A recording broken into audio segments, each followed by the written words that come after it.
Turn on your soundbite recorder now, because here's one for free. I love Talking Joe because they're so precise, and they're so real about the things that they are digging into. They care. They want every comic to be perfect, because comics are expensive and they're hard to make. And nobody knows that better than Tim Finn. And that's why he offers such detailed critiques and analysis of every single panel of every single book they read. This is a dedication to quality that I, Brandon Jerwa, admire in the Talking Joe podcast. I'm Brandon Jerwa, and Tim Finn did not approve this message. Live from the Talking Joe studios, it's Talking Joe. Talking Joe, weekly podcast. Talking Joe is there. Talking Joe thought we would last. Talking Joe is there. Find each other like a married couple. Our podcast on the air. Talking Joe is there. Talking Joe is the codename for a completely untrained special podcast force. Its purpose, to produce a regular comic review show while breaking and replacing a series of presenters from across the world. Talking Joe. Talking Joe is there. Talking Joe. We are on our soapbox. Nobody seems to care. Fighting for fandom wherever there's trouble. The podcast on the air. Talking Joe is there. Talking Joe. Talking Joe.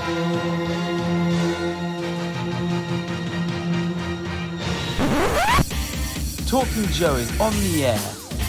Hey. Just think, while you've been getting down and out about the liars and the dirty cheats in the world, you could have been getting down to this sick podcast. It's me, Mark, and welcome to Talking Joe, the best and longest running dedicated G.I. Joe comics podcast.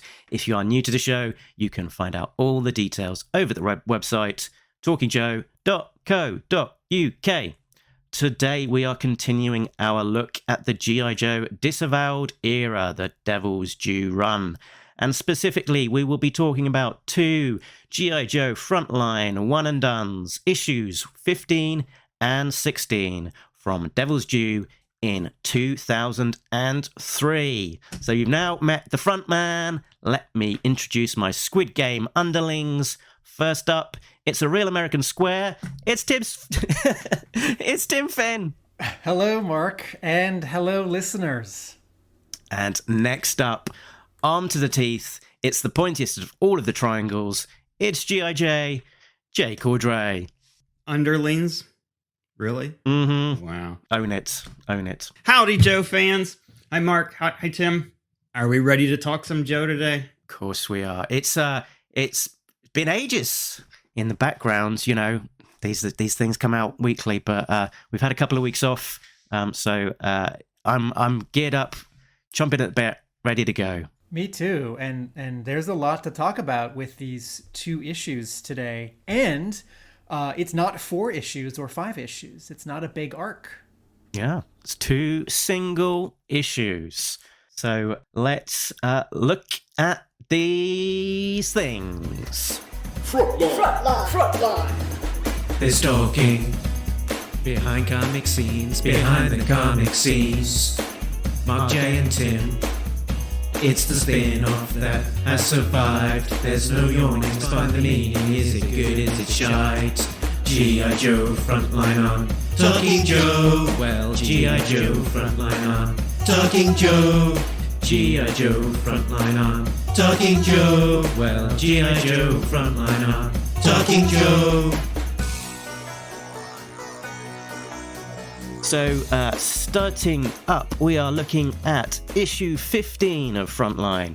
The name of the story is Going Home, focusing in on Stalker. The creative team is story, Gary Phillips, pencils, Jeremy Love with Mike Norton and Tim Seeley, inks, Cory Hamscher with John Larter, colours, Matt Cossin, letters, dream and design, graphic design is Mike Norton, and cover, Jeremy Love. Let's have a look at the covers in the gallery. So the cover is Stalker with his stepson, Alvin, by Jeremy Love. What do you think? You go first, Jay. It's a good cover. It's well drawn. Love is a good artist.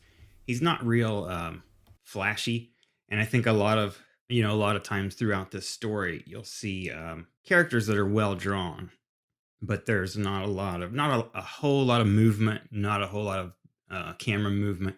So it's kind of what we've got here. It's a little far away, but they do that so that you can see that they're kind of in the spotlight. I understand that. It's all right.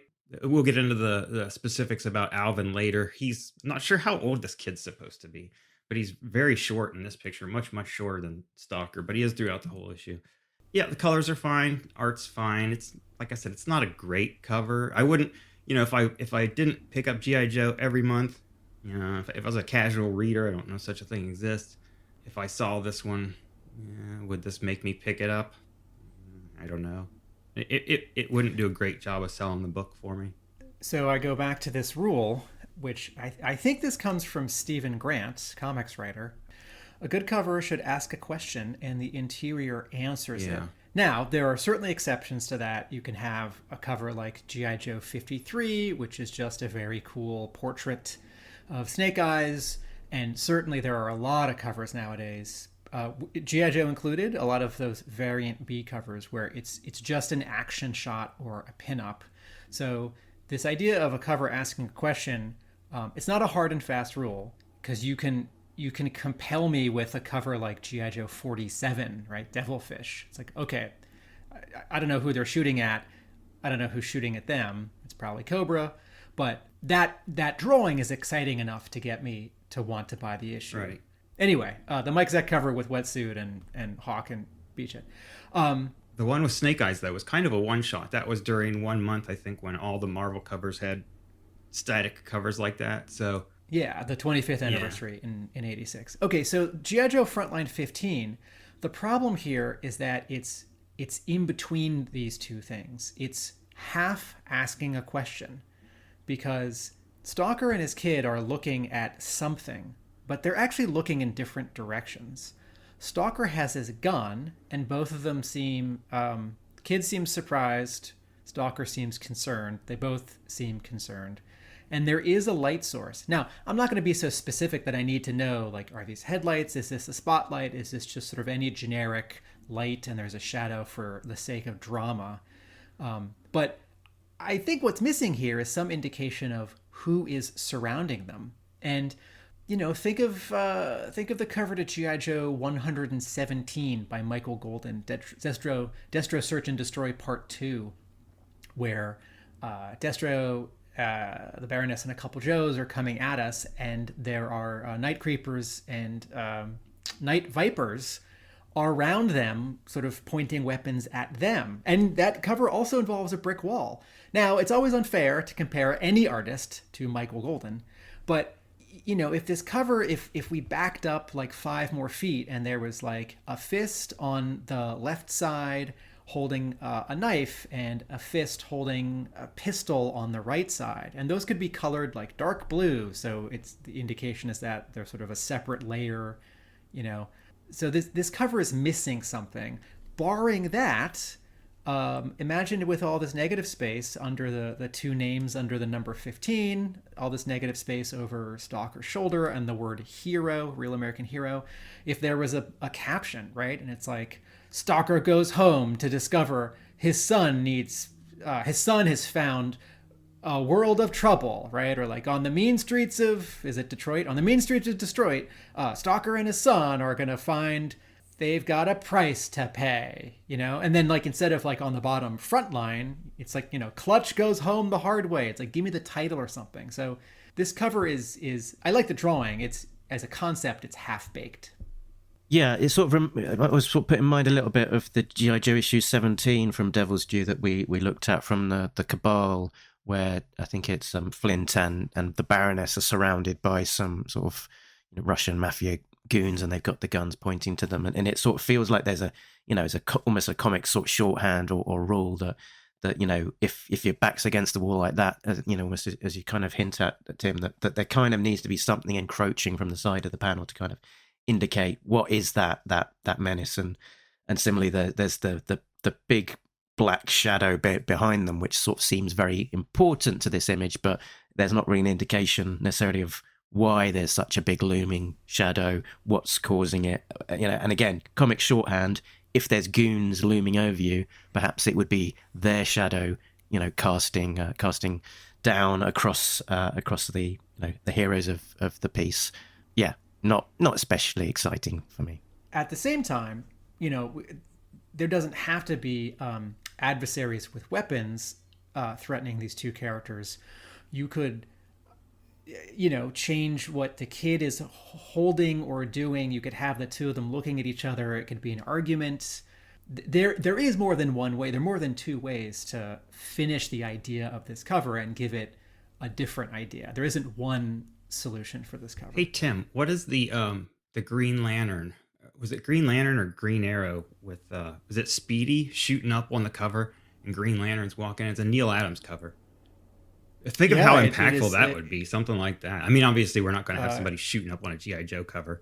It's the cover of when Green Lantern became a team-up book, Yeah. Green Lantern, Green Arrow in the mid-'70s. That cover is a little different in that that's inside and Speedy's sitting at a table. And I think you can tell that Green Arrow and Green Lantern have come in through a doorway. Yeah.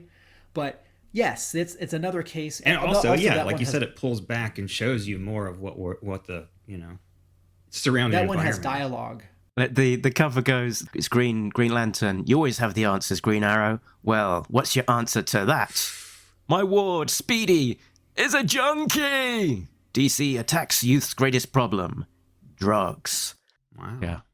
The shocking truth about drugs is the headline there. What's the Mike Zeck Devils Do cover around issue 8? It's very yellowish, where Beachhead is facing off with the 3 or 4 recruits in a line.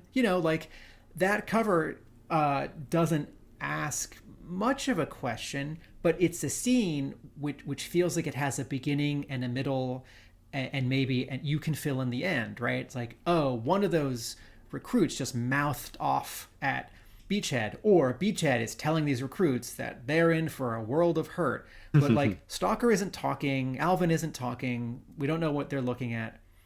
So again, I like the drawing and the fact that it's so different for a G.I. Joe cover, right? Like, either this kid is Stalker's kid, or this kid is somehow important to Stalker the way that his kid might be.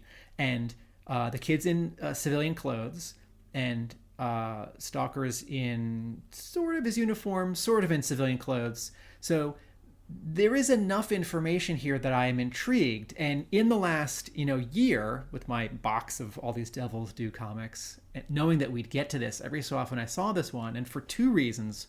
One, because it's like his kid and they're wearing civilian clothes. And 2, the art style here is more cartoony and less like adventure style. Like, this isn't Ron Wagner and Ron Wiggum, right? This looks more like Mad Magazine and J. Scott Campbell and like Archie, right? And I say those all as compliments.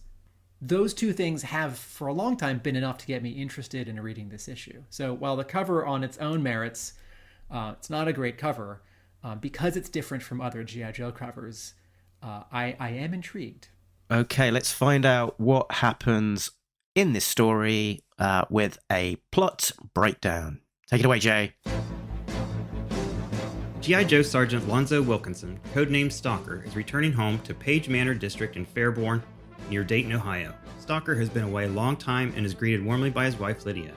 Lydia updates the erstwhile soldier on the goings-on in Ohio.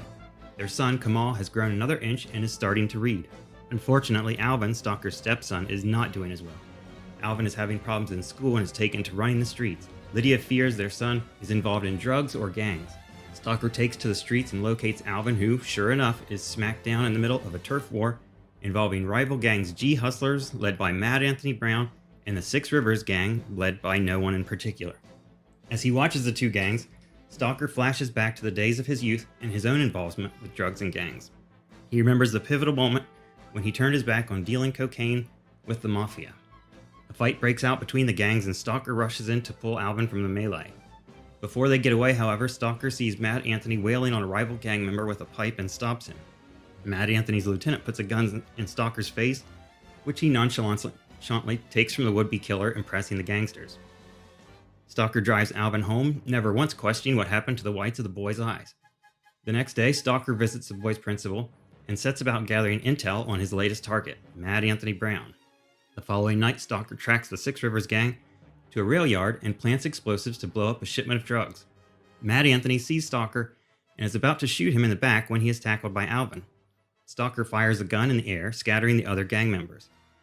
Alvin beats up Mad Anthony, then tells Stalker to stop planting explosives because he's already called the police, who will be there any minute to clean up the mess. The end. Thank you, Jay. So, where to start? Let's start with story, shall we? So, what do you guys think of the actual story itself, and how effective that is? I appreciate it is a single issue, because some of the best G.I. Joe comics are one-issue stories. But telling a story in just 22 pages is a challenge, and not every writer is up to it. I'm not all that interested in Stalker going home. I'm more interested in Stalker being a Joe. But, if this story is pulled off well, I'm all on board. And can you guys remind me, back in issue 1 or issue 2 of the main Devil's Due series, when everyone's getting called back in, we see for a panel or two Stalker at home with Lydia, right? We know that he's left behind his family in the 7-year gap.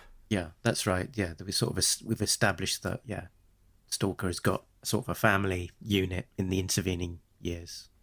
So story, I think, is pretty good. I think the ending is rushed, but I like all the scenarios. I found the flashback confusing. I appreciate that there's this parallel between a character we know, and also remind me, doesn't Stalker's original toy dossier from '82 indicate that he had trouble and then he joined the military? Yeah, I'm pretty sure it talks about him having like a background as a sort of gang leader in Detroit. I think it described him as a gang warlord, maybe. So looking back to that, that's great.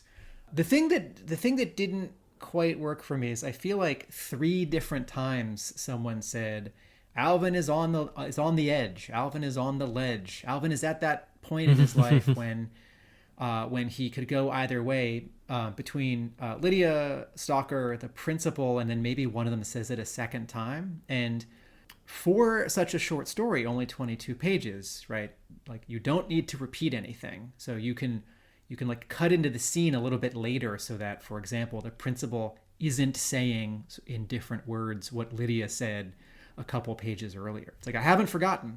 Mm-hmm. And my last thought on the story is, always interesting when there's a Joe story without Cobra, and that works fine here. So, Jay, what do you think of the story? I was not a huge fan of it. I know that, and I'll explain why. I thought you'd stopped. I know that Stalker's original file card, said that he was involved in a gang. Yeah. The precise words were, Stalker was warlord of a large urban street gang prior to enlistment. Yeah. So there's a couple of different things. I know that that's there, but I kind of don't like the story, in that I feel like a lot of times in popular entertainment, I feel lazy and insulting when you have a black character and they say, oh, well, it has to involve drugs or gangs. And they shoehorn that in a lot of times when it's just really doesn't have any place or need to be in the story. Good examples, 24 Live Another Day. Main character was a CTU officer, which is like CIA. So of course he has a brother who's still in the hood and involved with the gangs. And, you just think, not every black person has family members that are involved in that kind of thing.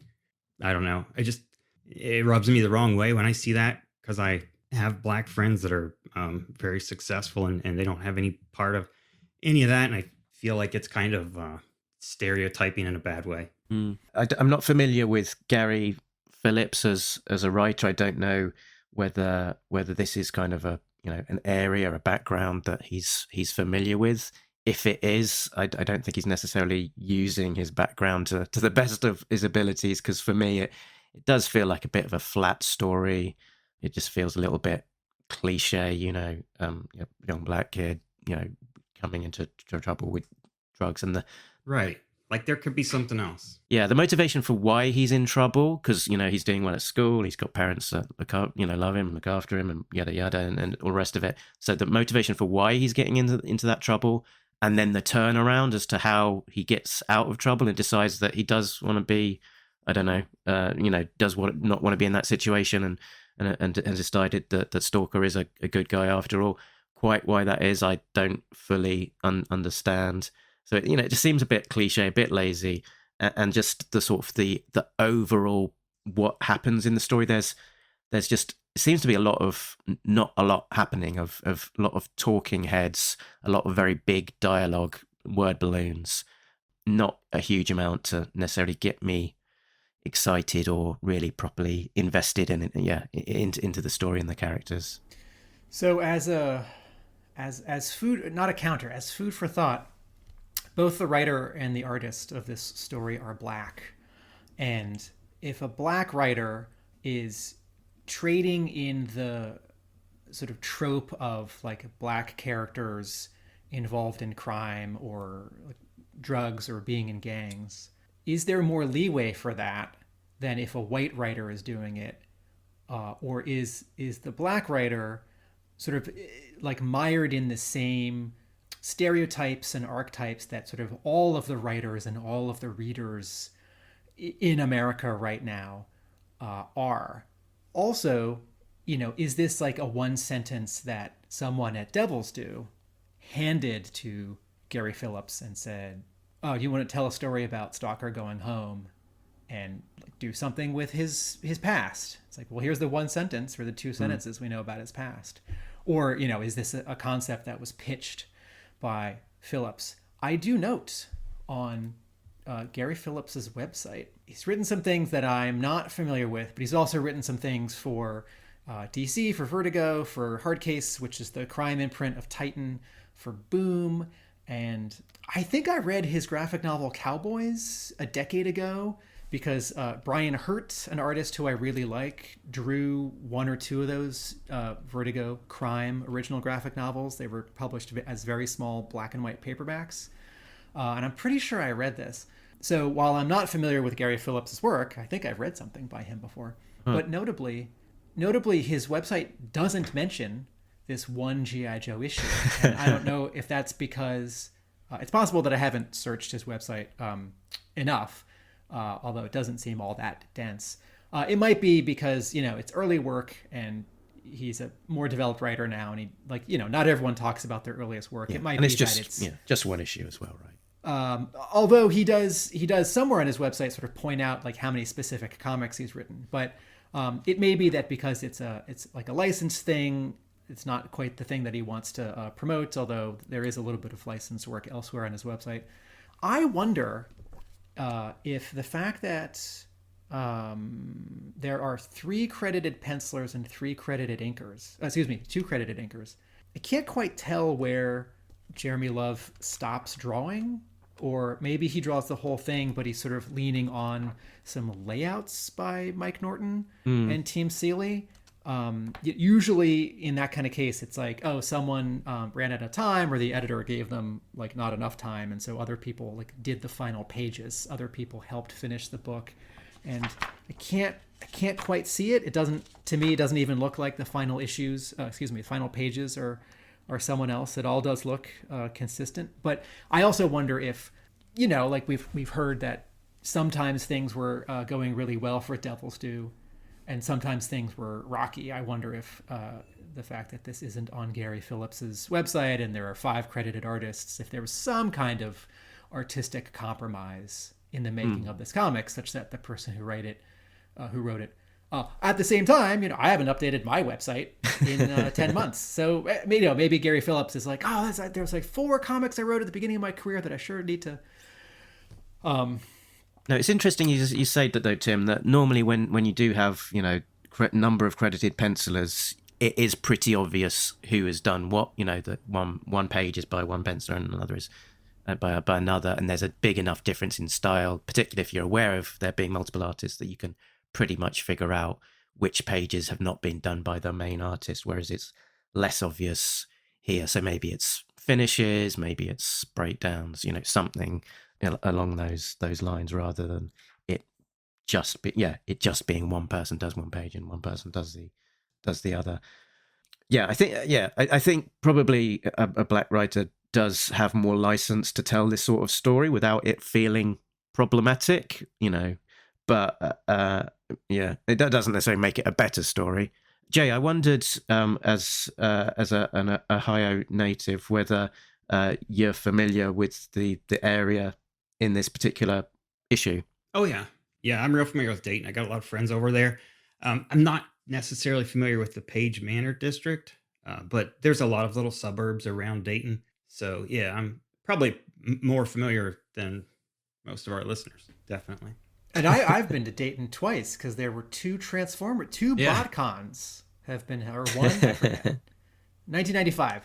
There's not necessarily lots of background details suggesting a sense of place, to be honest. It's nice, though. Always nice to see Ohio name dropped, especially a place I know. Mark, that's a good transition, because I'm guessing what you would next say is, now that we've talked about the story, let's talk about the art. And I want to talk about the art. Jeremy Love is better known for he's done a little bit of work for DC and Dark Horse.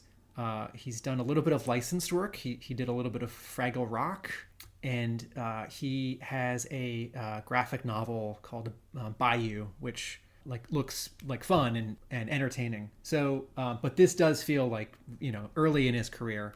So what I like about his art here is that he is cartooning. And this style doesn't look like any other issue of Frontline or any other issue of G.I. Joe, regular G.I. Joe. And it feels like, particularly in the faces, like they're sort of caricatured, they're cartoony, like maybe his background is more, you know, animation than comics. And the storytelling is basically clear, right? The transition to the first flashback I didn't actually get, although what he's doing in that, this is on page 4. 1, 2, 3, 4, 5. He does something nice when he transitions to the flashback, in that as we see Stalker now for a final time before we transition to Stalker in the flashback, they are drawn at the same angle. And then as we transition out of the flashback on the next page, the sort of bad guy who was the breaking point for Stalker in the flashback has a pose, and the pose is it's the same pose in the present day with the current bad guy. So that's a nice choice, right? I don't know if that's in the script or that's an art decision. But the thing that Jeremy Love doesn't do in this comic is tip the camera up or down. Except for two exceptions. Every panel is a straight on shot, and they're almost all close-ups or medium shots, right? A close-up is head and shoulders, a medium shot is waist up, and you know this is using film language, but a long shot is full body.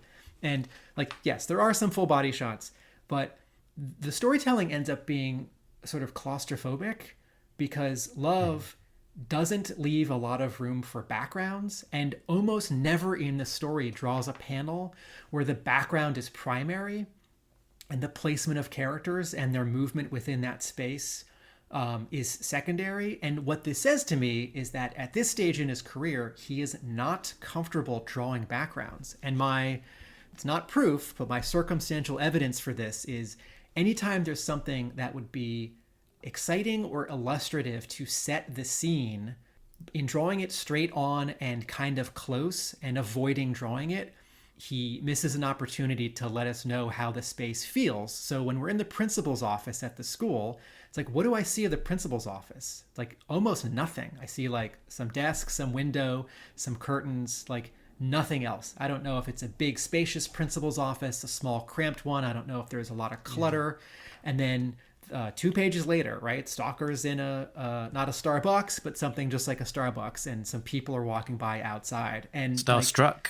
Yes, and you draw this angle this close to a cafe because you don't want to draw the building. You don't want to draw the other seats inside with other customers. You don't want to draw people walking by with cars and like a newspaper vending machine and a trash can and a fire hydrant. Like, you draw this because you don't want to draw other things. And it happens again and again when we cut to Stalker and his wife shopping like downtown. It's like the least amount of building you could draw behind them. And this storytelling tells me that Love, in laying out his pages, figured out where the characters were first, and then like where there was space, crammed in some background around them and behind them. And that's not the best way to lay out a page, because like figuring ground, how backgrounds work, like how characters are moving throughout space, like that's really important, particularly in a story where, like, I don't know, some random guy right behind Stalker and his wife is going to threaten them. Just happens to be there. You know,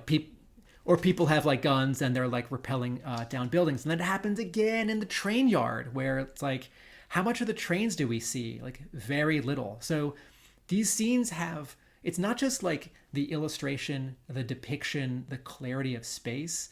These and in his kitchen when his son talks back and he like lectures his son, right? But these locations have no atmosphere. They have no feeling. So part of why this story like bounces off me and I'm like, I shrug my shoulders like, okay, this is okay, is because the different ingredients of this, like, you know, good drawing, like okay story, like good character, like some stuff I've seen before. But the actual like presence, the tone, the feeling, you know, it's like, let's pretend for a second as a thought exercise that this was like a haunted house story. It's like, I'm sorry, I don't think this artist at this stage in his career could pull that off. Or let's say it's like an Arctic mission, like Icebound, right? Where like Joes are in a base and like something is stalking them. I think it would be clear, but I think in a lot of cases it's like, well, there's some monster sort of behind them, like sort of in a doorway. I don't know if it came out of that doorway, or I don't know if it just happened to be standing in front of that doorway. So I like how he draws faces and bodies, poses, and like folds and clothing. I really like the coloring here, and oh boy, do I wish the regular monthly comic had flat coloring like this. But storytelling and page layout are lacking. I think, going back to the recipe of this issue, I figure that it came about just like, I'm not sure which one of you, I think Tim said it, that probably Devil's Due approached Phillips and said, hey, we've got an idea for a story. We want to do Stalker going home, you know, can rewrite it. So yeah, and maybe that also explains why he doesn't have it on his website, because it was just something that, you know, it really was just a work for hire thing. Yeah, the artist is good. Love is good with faces and stuff. And I think when we go back to Seeley's involvement, I think that probably what we're looking at is, consider how boring the pages are.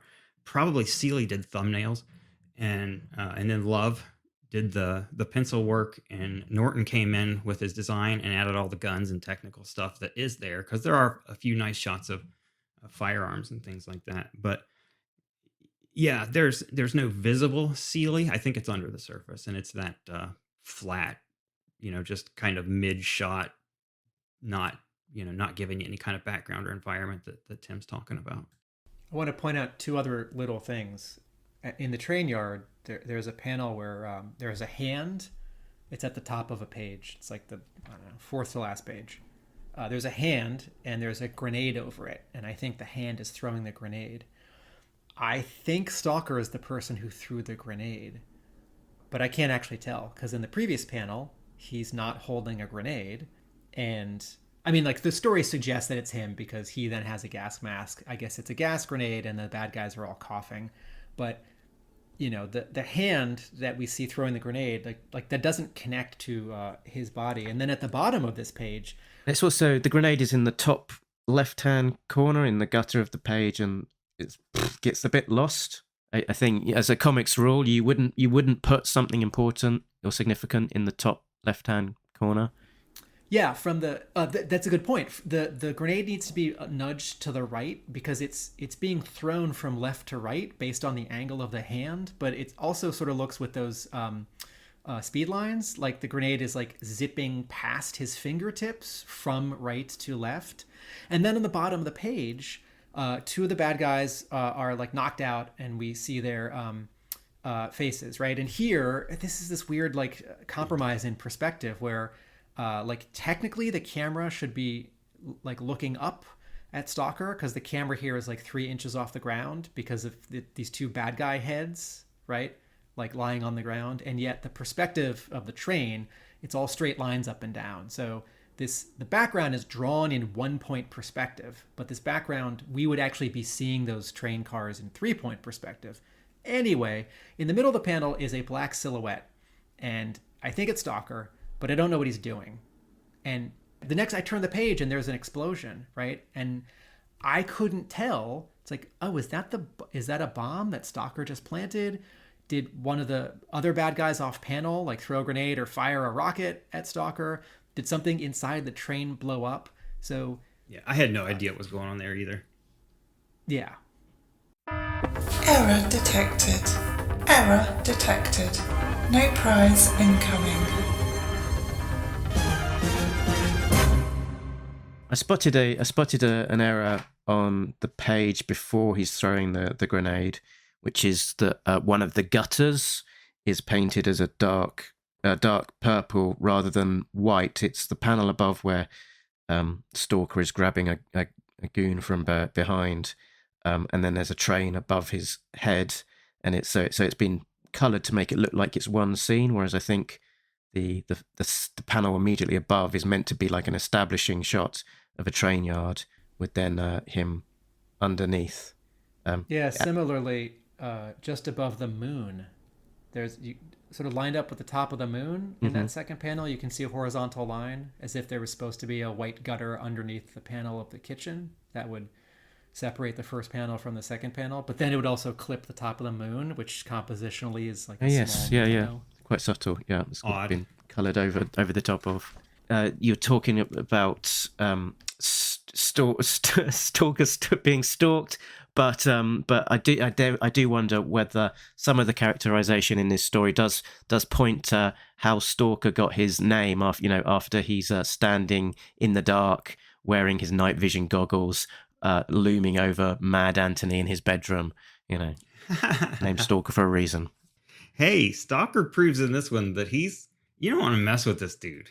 He's blowing up trains, and this is on his weekend off. His weekend off. Stalking drug dealers. He's kicking ass. So I've been hard on artist Jeremy Love with this story for the storytelling that's a little unclear or sort of stale, but that he draws expressive faces and that his characters are distinct from each other but also consistent.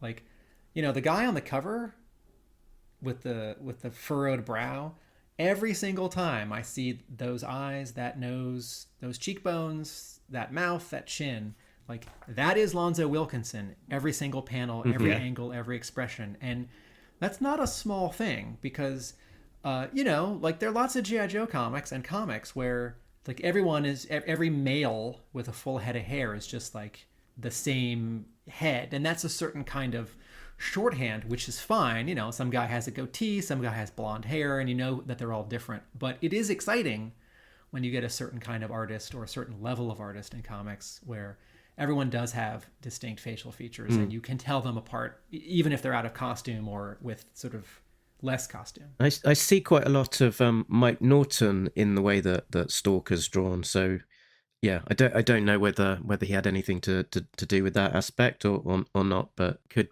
be. I was going to say as well, the style of the overall book and all of the faces and stuff put me in mind a little bit of Rob Gilroy from Chew for Image Comics. That sort of slightly, probably not quite as far up the extreme on the sort of the cartooning and taking away from the more representative look, but somewhere there on that cartooning spectrum. We haven't touched on yet Alvin's eyes, which is one of the most one of the things that pops out the most as an artistic choice here, that he's got sort of like black button eyes, a bit like Coraline.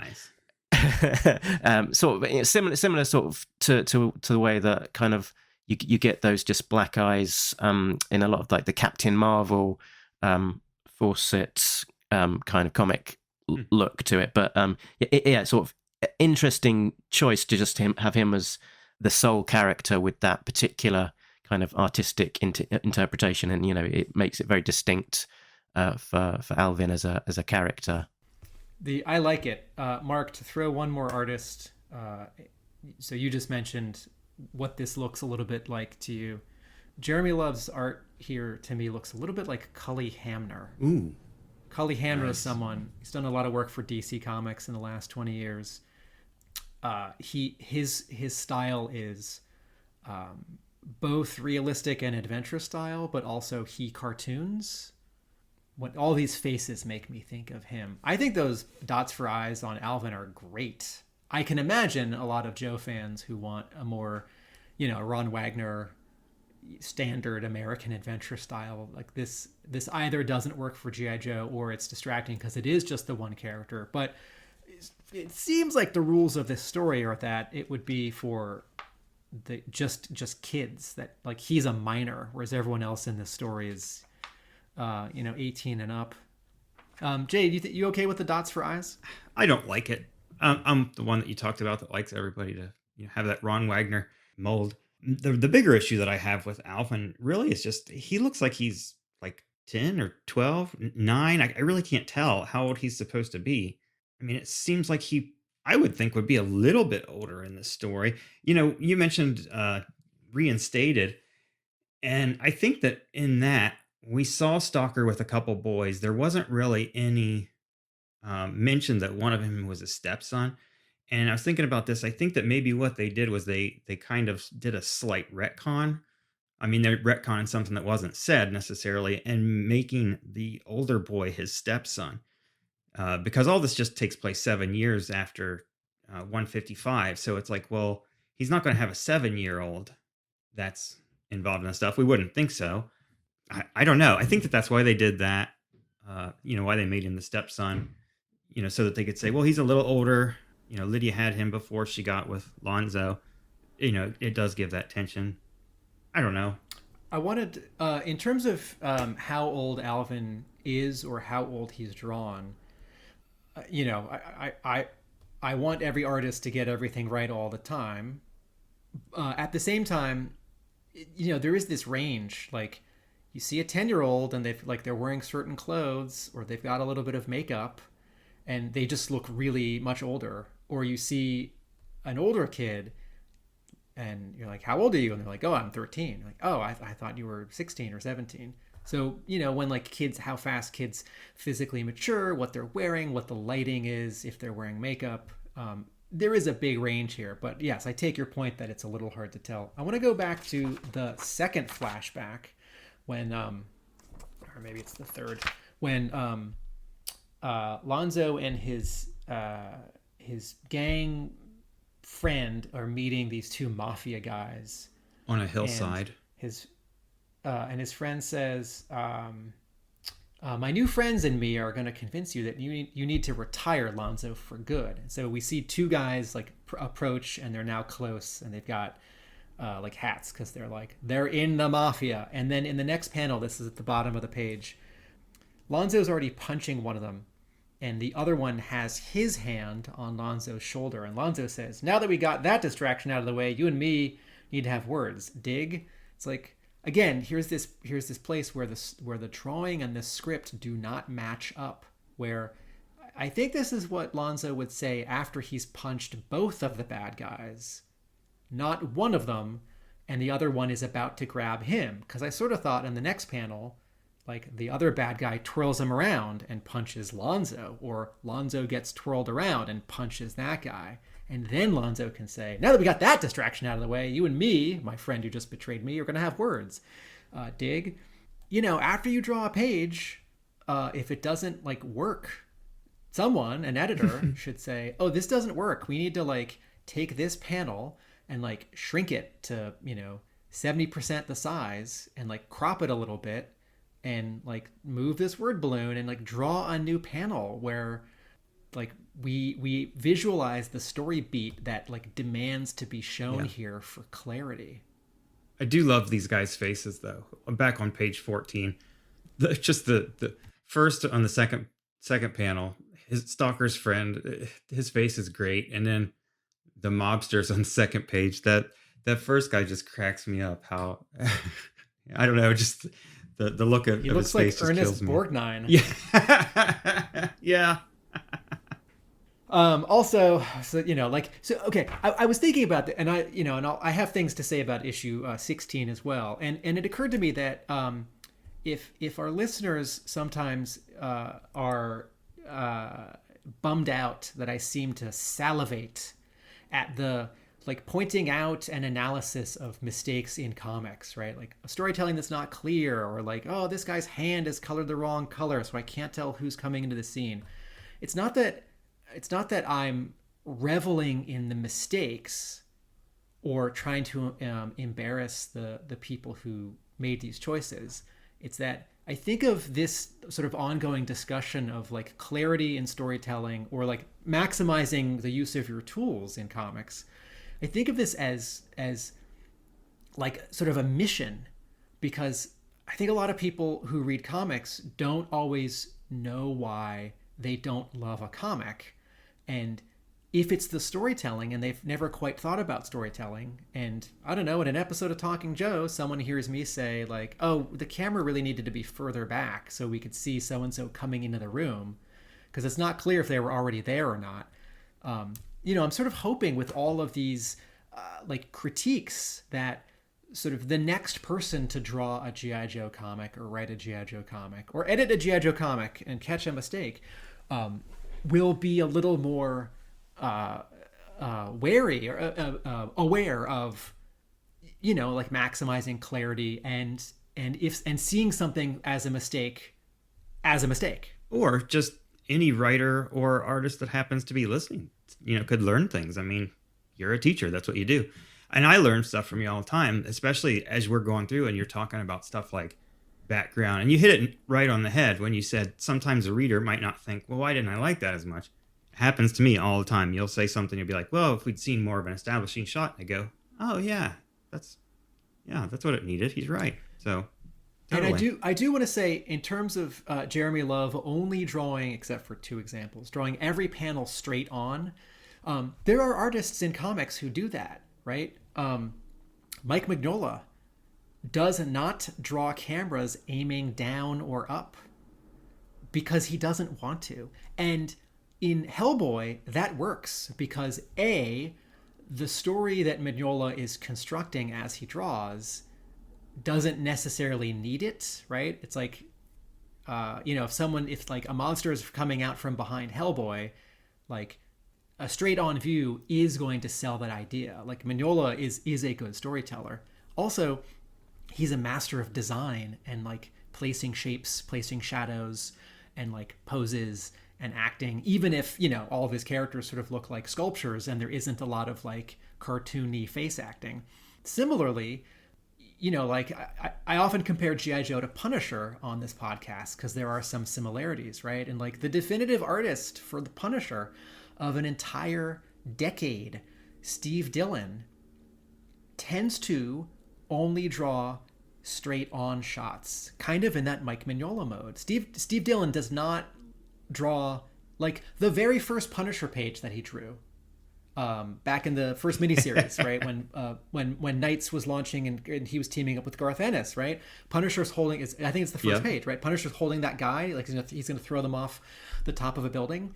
Like another artist would have the camera like further back and tipped up or further back and tipped down. We'd see some of the like 3-point perspective of like Manhattan streets below them. And like Dillon's not going to have it. Like he's going to draw, imagine a camera is on a tripod. It is aiming straight. It's not tilting up or tilting down. And there are plenty of places where I think Dillon could have had a little more dynamic flair in his like action, punching, explosions, jumping. But it's never at the sake of clarity. It's never at the expense of clarity. So I don't want it to seem like Love's approach here to this issue is like doomed. Yeah. It's not. Yeah, Dylan's one hell of a storyteller and creating clarity in his stories, and we can touch on this as we get along. But I think there's a certain amount of overlap in DNA in the terms of how Tim Seeley kind of approaches his art. But let's not get on into that for now. Let's wrap up this issue. Anything to call out? I Spies, errors, favorite quotes? Shoot. I have a non-I Spy. The principal at the school looks like Doc. Because the first panel, he's got not green, but sort of mustard yellow glasses, because we don't see his pupils and retinas. We just see the reflection. And I thought for a second, is that Doc? I have two, but I'll say one, and then I'll let you go, Mark, in case you have. I've got nothing. I've got nothing. Oh, okay. So let me find it here. Page 13, the bottom panel. Stalker sitting in the Starstruck. Is that the return of the butter sculpture that we're seeing there? I said I had nothing. I did have that. I did see this steam coming off of coffee as more like thick smoke. That's like an escaping marshmallow cream right there. That's not a gas. That's a solid. Yeah, and that's a small thing. That's not partly the color, the light gray on the white, but it's also the actual, like, the sort of curves inside it that aren't the outer edges of it. Like, that's a very small thing. Ink that just a little differently and it would have been fine. I guess that was my mistake. I don't have two I Spies for that one. I have two favorite lines of dialogue for number 16. My bad. So we're good. We're good. Okay, we're done. Should we give this a Yojo score? Yeah. Tim, why don't you go first? 5. 4. I'm just imagining Jay setting up the graphics for this one. 5. I'll do 5. It's not. I'm it's gonna not do great, but it's not. It's like 5, 4, 5. The stakes are low. The stakes are low because it's a single issue. It's the side series. The side series is wrapping up soon. 5. 4. 4. I don't know. Your turn. It's up to me. I'm real tempted to say 4, just, because I told you I didn't like it, really. But, there is, like in every G.I. Joe issue, we find that there's a lot of stuff to like. I really like Love's faces, which border on caricature. But he's got a good touch. I love Stalker. Stalker is one of my favorites. I mean, we never have enough Stalker. So, yeah, that's going to bump it to a 5. Just because it's a Stalker story, and I do think Love's got something. A whole lot of love. Yeah. I'm going to go 3.5. Did nothing for me. Left me cold. And if I was reading back through my collection of all of these issues, I'd probably skip past these ones. This one, I don't think. I don't think I'd bother to revisit. Not enough enjoyment there for me. That might be. I think that's your lowest number that I've heard. I think it probably is. Yeah. Wow. All right, issue 16. Warning team, as the sands of time descend, temporal disruption has set in, and it is here that we must leave our brave adventurers, Mark, Jay, and Tim. Remain patient as we will pick up where we leave them in part 2 of our Frontline episode, as we dig into the detail of the next issue, 16. Join us, if you dare.